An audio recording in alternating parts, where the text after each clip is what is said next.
பண்ணிக்கலாங்கிறது மகாபாரதம். சாஸ்திர விரோதமா கிடையாது. அந்த பொண்ணு திரௌபதி ஒத்துக்கிட்டாங்க. ஒத்துக்கினதுனால 5 பேரும் கல்யாணம் பண்ணிக்கிட்டாங்க. இதுக்கு மேலே அந்த உதாரணத்துக்கு வேற என்ன நம்ம தர்றது? இது சட்டவிரோதமா? சட்டவிரோதம் கிடையாது. தர்மத்துக்கு விரோதமா? கிடையாது. சமூகத்துக்கு விரோதமா? கிடையாது. ஆக இருக்கிற 3 அமைப்பு, சட்டம், தர்மம், சொசைட்டி. அப்படி சொசைட்டியில் பயப்படணும். சொசைட்டிக்கு எப்பவுமே நம்ம கௌரவமாக வாழணும். அது பயப்படணும். நான் ஒரு டம்மியாக ஒரு பொண்ணை கல்யாணம் பண்ணிக்கிட்டேன் அப்படின்னு சொல்லிட்டு வெளியே போய் இந்த பொண்ணை தான் பண்ணிக்கிட்டேன் வெளியே சொல்லிட்டு இருந்தாங்க, 2 பேரோட வாழ்க்கையும் பாதிக்கப்படும் இல்லையா? அதனால் அது சொல்லக்கூடாது. ஆனால் எனக்கு முற்கூட்டியே எனக்கு வேறு சில சமாச்சாரங்கள் தெரிய வந்தது. என்னென்னா, கிராமங்களில் ஏதோ ஒரு கிராமங்களில் இந்த மாதிரி பொண்ணு வயசுக்கு வந்த உடனே போய் 12 வயசுக்கு வந்த ஒரு பொண்ணை பார்த்து அந்த பொண்ணுக்கு ஜாதகம் பார்க்க ஜோசியர்கிட்ட போகும்போது இந்த பொண்ணு திருமண தோஷ ஜோதகம், இதுக்கு தாரம் தங்காது, பாதிப்பு ஏற்படும், இப்படிலாம் சொல்லியிருக்கிறாங்க. 2ஆம் தாரமாக தான் இது போகும், முதல் தாரமாக அது வாழாது, பிரிஞ்சிடும், அப்படிலாம் சொல்லியிருக்கிறாங்க. முதல் தாரம் பிரியணும், 2ஆம் தாரம் தான் வாழணும் போது அந்த பொண்ணுக்கு விவரம் தெரியறதுக்கு முன்னாடியே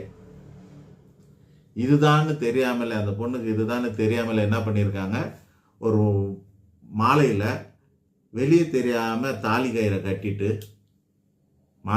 தாலி கயிறுலேயே மாலையில் பூவால் பின்னிட்டு அவங்களோட சொந்த தாய்மாமனை வச்சு ரகசியமாக யாருக்கும் தெரியாமல் அவங்க மறைவான இடத்துல வச்சு, அவங்க தோட்டத்தில் எங்கே அரேஞ்ச் பண்ணி மறைவான இடத்துல வச்சு தாலியை கட்டிட்டு அதுக்கப்புறமா அதெல்லாம் கட்டி போட்டுட்டு அவங்க பிரிஞ்சிட்டாங்க. இப்போது தாய்மாமன் தான் அந்த பொண்ணுக்கு முதல் தாரமாக ஆயிட்டான். தாய்மாமன் தன்னோட அக்கா பொண்ணோட வாழ்க்கையை கெடுப்பானா? கெடுக்க மாட்டான்.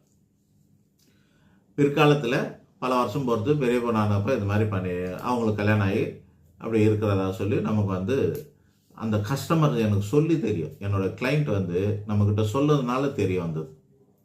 இந்த மாதிரி நடந்ததுங்க, ஒரு ஜோசியர் சொன்னார் பண்ணாங்க. நான் சொல்லலை, அந்த பரிகாரத்தை நான் சொல்லலை. ஆனால் நம்மளை மாதிரி சொல்கிறதுக்கு நாட்டில் ஆள் இருக்காங்கன்றது மட்டும் தெரிஞ்சுக்கிட்டோம். ஸோ இந்த மாதிரி சில நேரங்களில் சில விஷயங்களுக்கு ரகசிய பரிகாரம்னா வெளியே சொல்ல முடியாத வகையில் சில ரகசிய பரிகாரங்கள் செய்ய வேண்டியது இருக்கிறது. இன்னமும் இதை சொல்ல வேண்டிய 1-2 மட்டும்தான் நாம் கேமராலேயே சொல்ல வேண்டியதாக இருக்குது. சொல்ல முடியாத பல சமாச்சாரங்களுக்கு நம்மெல்லாம் நேரில் தான் சொல்ல முடியும்.